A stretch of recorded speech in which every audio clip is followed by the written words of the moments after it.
If you ain't had enough, you can go in there and get some more beer.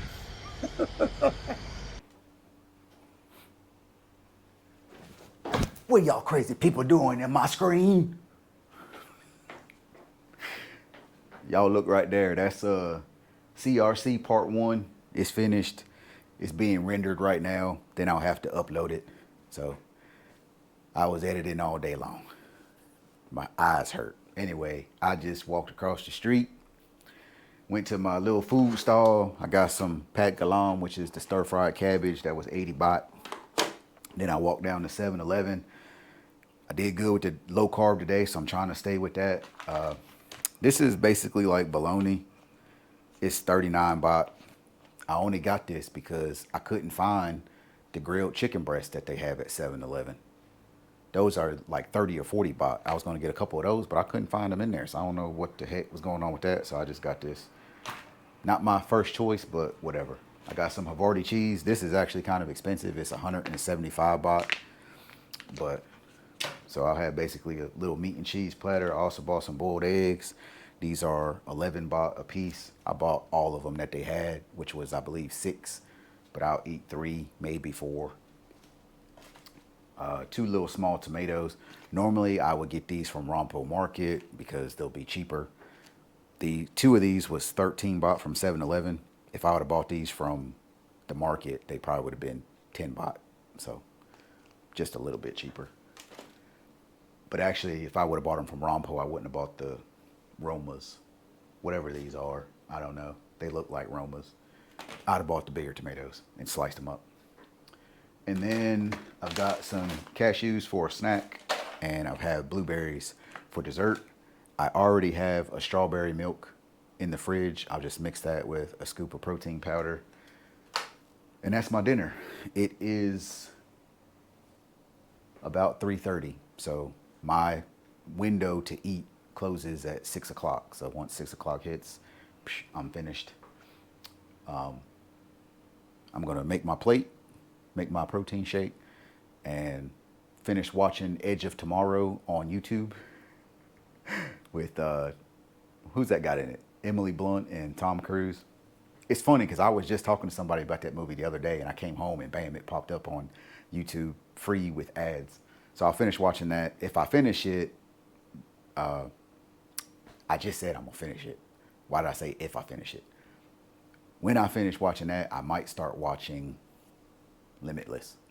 They're movies I've seen before, but I don't care. I watch them again. So while I'm doing all this, how about you guys take a look at CRC Part 2? Yeah. Good morning, friend. It's rainy and dreary out here today. Now I'm making my way on over here to this 7-Eleven.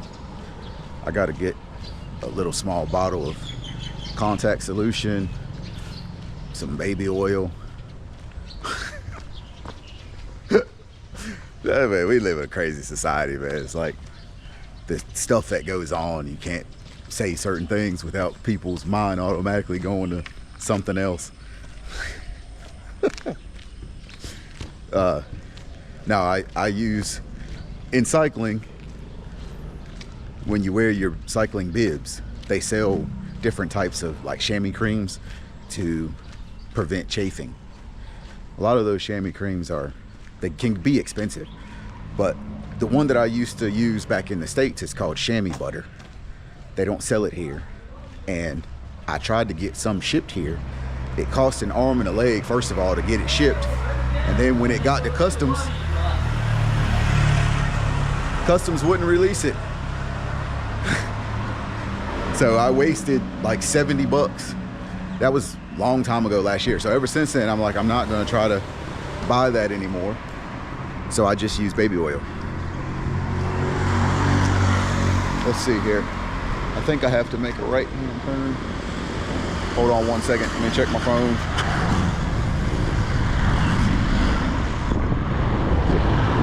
Yeah. 7-Eleven right up here. Oh, if I would have just picked my head all the way up, I would have been able to see it. It's right here. BTT station. Anyway, I gotta run into 7-Eleven and grab a few things. And then I'm gonna call a Bolt to take me up to a spot where I can rent a motorbike. Then from there, I have to ride, I think it's 20 some odd minutes to the hotel where a lot of the other crew is staying at. And we're supposed to do a ride at 10 o'clock. I don't know how long that ride's gonna be. They were saying maybe 50 or 60K. The reason why we're trying to keep it short is because we have about 135 kilometers to ride tomorrow for the race. I haven't been on the bike since Tuesday because they had to transport the bikes up here, and the company that was doing that, they took them on Tuesday. So it's all right though. It's good to have some rest. I feel okay, but I like the fact that we're riding today, that I get the blood back moving again, kind of warm the legs up a little bit, get them prepared for tomorrow. So enough of my rambling. I've been running this 7-Eleven. All right, I got what I needed out of that 7. Yeah. Also, I guess I should have told y'all about last night when I got back to the room. My initial plan was to head out and grab a little bite to eat a little bit later on, but I was like, man, I'm gonna lay down and take a nap, and then I'll go. Well, when I woke up, I was like, screw this, I'm not going anywhere.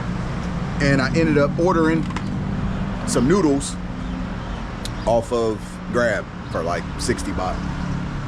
So that was pretty good. Egg noodles with pork dumplings, some onions, and some, I guess it's kind of like spinach, but it's not spinach. I don't know what they call it. And I went down to the lobby and I bought a Pepsi. So now I'm just waiting on the Bolt to get here. Like I said, to take me up here to the shop where I can rent a motorbike. I think that's my Bolt pulling up now. Well, I'm here a little bit early, about 20 minutes early. This is a spot that Ben sent me. He rented a bike from here, so that's why I just used this one. But there's actually another motorbike rental place next door. In all honesty, I would rent from this lady right here, but I already told that guy I was gonna be here at 9, so I kind of feel bad if I'm not here. I think I'm gonna ask her anyway though, how much she charges. What are your rental rates again? I have 200 baht, 250 baht, and 500 baht. Yes. Depends on the size of the bike. Yeah, different power, different CC. Okay. Okay. Thank you. Thank you. Nice rental. Rented a Click 125. They charged me 450 baht for 2 days. She gave me a little bit of a discount. It's usually 250 baht per day. If you go over, it's 50 baht per hour. When did I tell you, that's it, I'm not playing no more, I'm locked in for this race? Like 2 weeks ago. It was longer than that, wasn't it? At least a good 2.5 weeks ago. Yeah. And have you been locked in, Phil? It's been I think more than 2 weeks, but less than a month. And I told him, I was like, that's it, I'm not playing no more.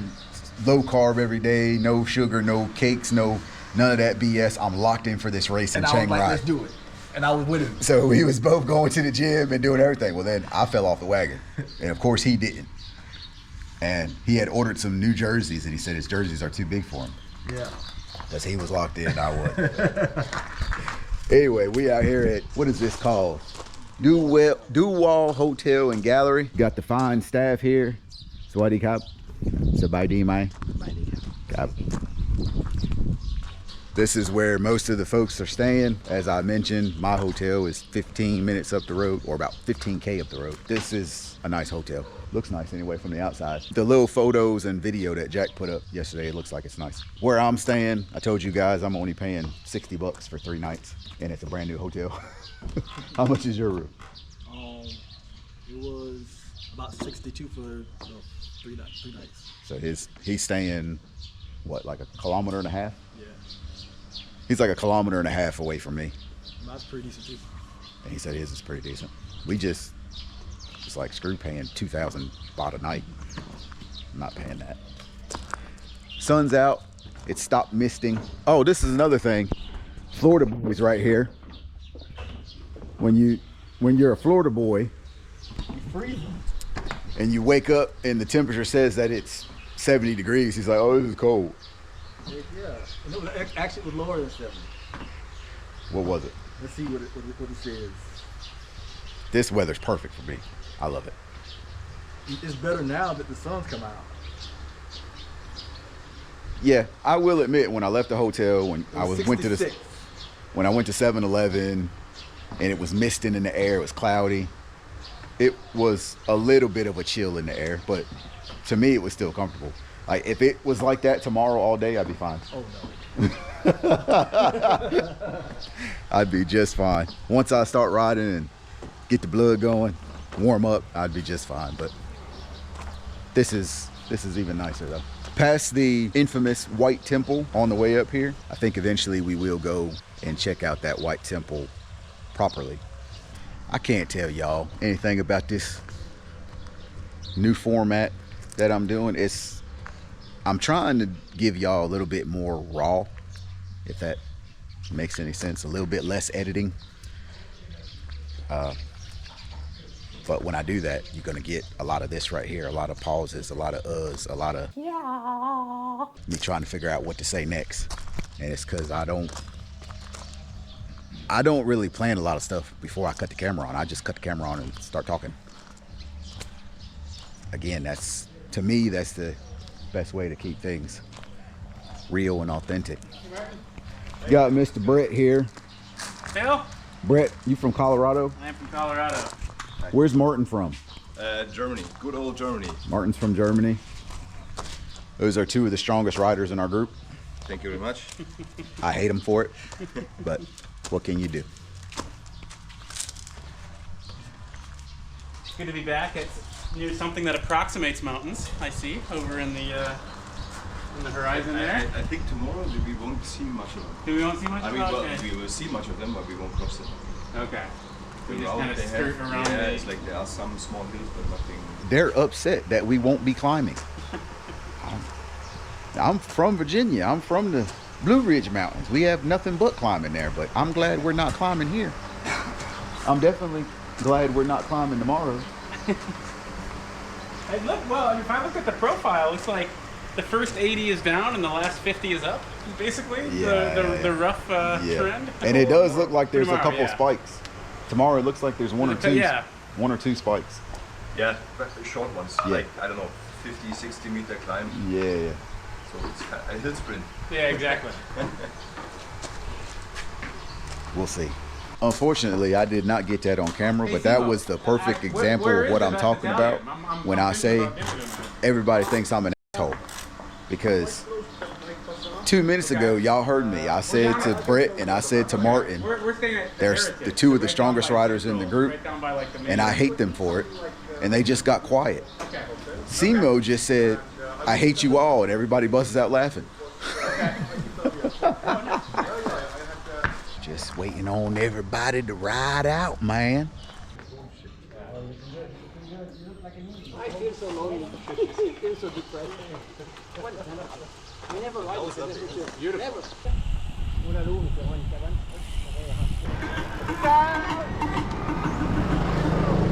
We're trying to do a short 50K ride, but the map that we downloaded is not being kind to us. Got us on these back farm roads. I don't know. Look is going very strong on the very top hard hill. Yes, good look, yes. Go, go, go. Put the bomb. Bread and muffin.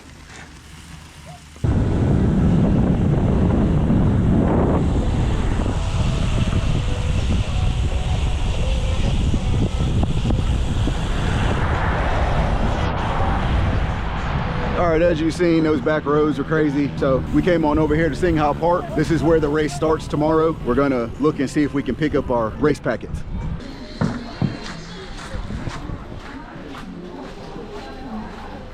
All right, friends, we picked up our race packets. I got my number, a bib, and a pair of socks. I got all that because I purchased the early bird special, which I think they did that way back in July or August. So I got a discounted rate for the registration fee, and I got all the extra stuff.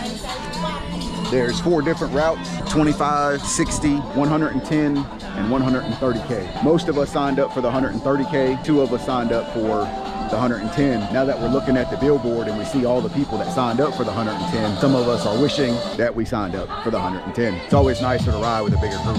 And also, my guess is there's a lot of people in the 130 that are really fast. So a little bit later in the race, you're gonna see a little bit of a separation. Anyway, probably head on back to the room now. Good morning, friends. It's a beautiful Sunday out here. It's bright and sunny. As you guys have just seen, we left Duwall Hotel and we went on a short group bike ride, and then we ended up at Singha Park to pick up our race packets there in Chiang Rai. Now, that morning, like a goofy, I locked the motorbike key up underneath the seat. I had them in my pocket of my regular shorts that I put on over top of my bib shorts. And when I took those off to get ready to ride, I just chucked everything up underneath the seat of the bike and closed it and wasn't even thinking. It's not a big deal if I do that in my Honda ADV because it's just a key fob. It's just like, you know, cars that have a fob that's push to start, whatever. So if I was to do that in the ADV, accidentally lock the fob up underneath the seat, it wouldn't matter because the fob is in close proximity to the bike. I could just turn the knob and I would be able to get up underneath the seat. But when you need the key to turn the ignition to the spot to get up underneath the seat, well, you're not gonna be able to do that if you lock the key up underneath the seat. I know, I just explained all that to y'all. Y'all already knew where that was going. But anyway, once we got back from Singha Park, Jack called the motorbike rental place and she said, hey, can you bring that out here? He basically was saying that he was gonna charge me 400 baht to do that. I was like, I'm not paying that. Just put it on a motorbike taxi and bring it out here, and then I'll pay the motorbike taxi when they get here. And dude was like, no, I'm not doing that. You either come get it or you pay 400 baht and I'll bring it to you. So Simo, one of the riders, excuse me, Simo is one of the riders in our group. His hotel was about 1 kilometer away from that motorbike rental place. And he was kind enough to bring me out there to pick up the key. So now we'll pick up back in Chiang Rai. Simo gave me a ride back to the motorbike shop. I got the spare key, came back out here, washed my pedal bike because it was filthy with mud and grit and sand and everything else. My shoes was filthy. Cleaned all that up, put some wax on the chain, sat it over there with all the rest of the bikes. Now I'm gonna ride up here to the White Temple and guess I'll walk around that for a little bit. I don't really think it's actually a temple with monks and all that. It's pretty much just an art piece, but it's a super popular. Super hibbity hobbity hoo. Yeah. It's a super popular tourist attraction here. I'm gonna do that, then I'm gonna head back to the hotel, take a shower, vibe out for a little bit, and more than likely somebody will start texting here in a little bit talking about where we're all gonna meet for dinner. If I'm being 100% honest, I really would prefer to go eat somewhere by myself, but I haven't decided if I'm gonna do that because it's Luke's birthday, so I don't want to be a complete asshole and not go. We'll see.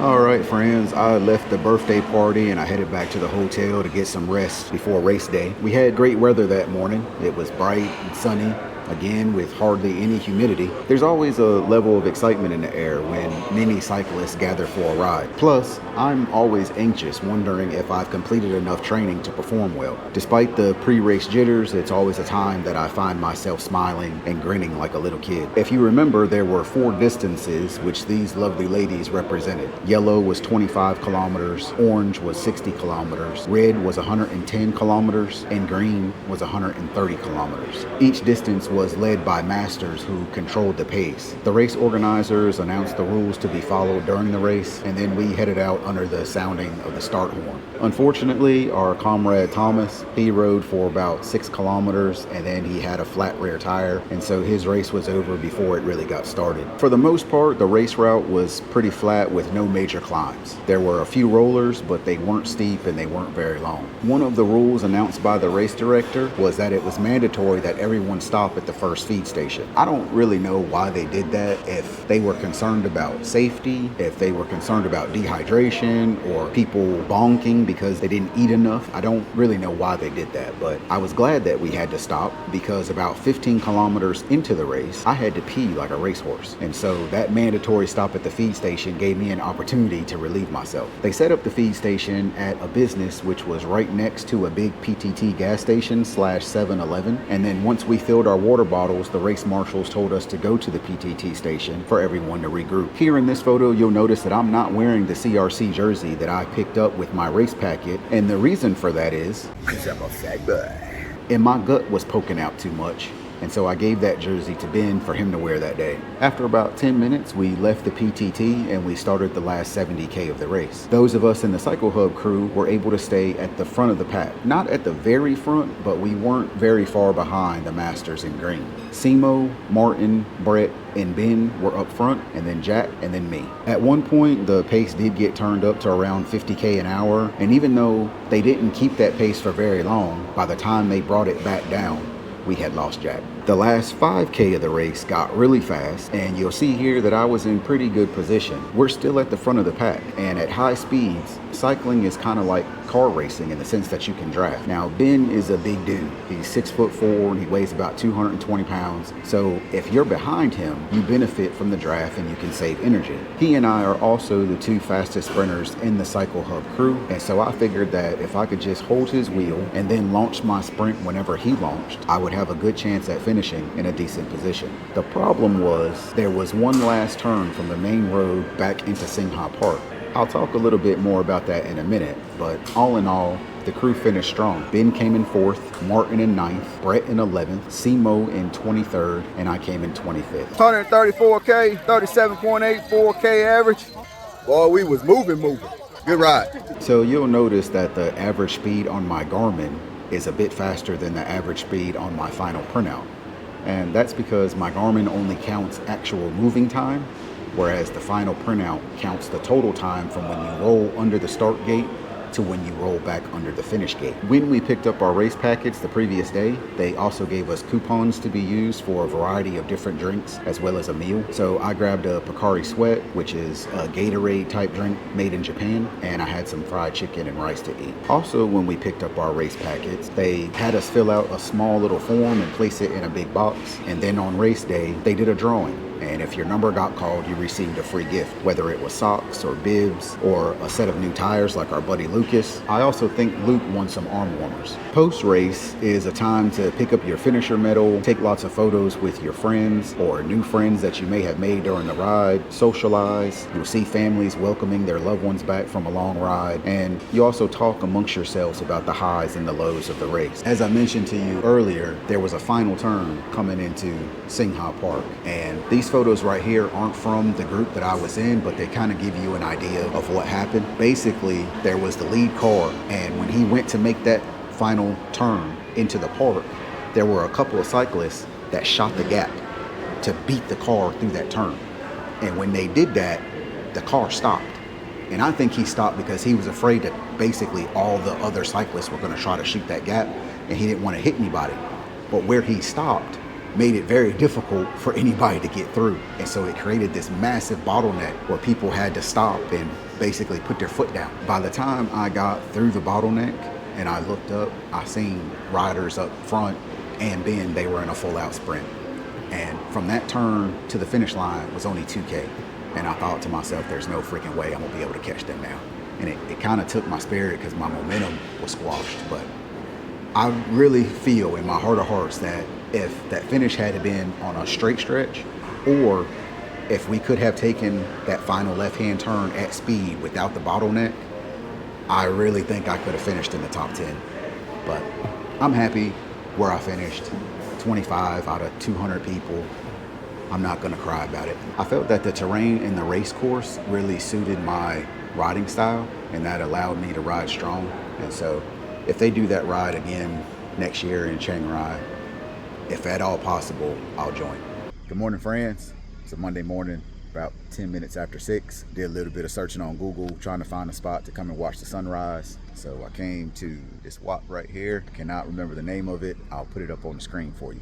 Sunrise is supposed to be at 6:27. I'll chill out here for a little bit. The actual attraction doesn't open until 7. Anyway, I'll leave here and then head to one more temple. And then from there, go turn the motorbike in, probably go try to find some coffee, then go back to the hotel, pick up my bag, and then head to the airport.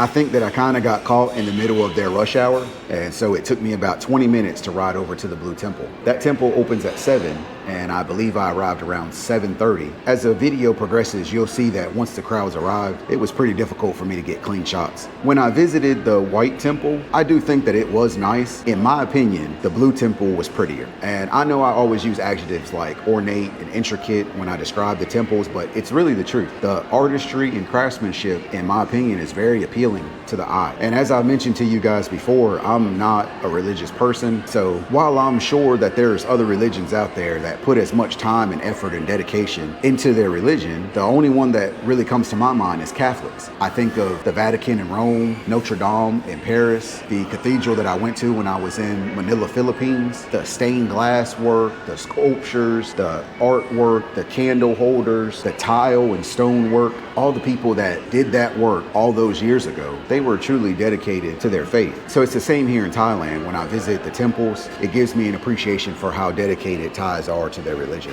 If I remember correctly, it was a pinch after 9 o'clock by the time I got back to the motorbike rental place to return the bike, and my flight didn't depart until 2:45 that afternoon. Now, there were a couple cafe options to choose from, but since I was now walking, I settled on the closest, which was En Route Coffee, and that was about a 500-meter walk away from the motorbike rental shop. I had 2 hot cappuccinos, a slice of cheesecake, and as always, I read my book and I colored in pictures on my phone before I called a boat and headed out to the airport. I still had a couple hours to kill at the airport, so I ventured upstairs to their food court and I grabbed some lunch, which consisted of grilled chicken, a shwet manao, and I enjoyed my lunch while I read a few more chapters in my book. From there, it was onto the plane to head back to Bangkok, and while I was boarding, the flight attendant, she asked me, "Are you okay today?" And my response was,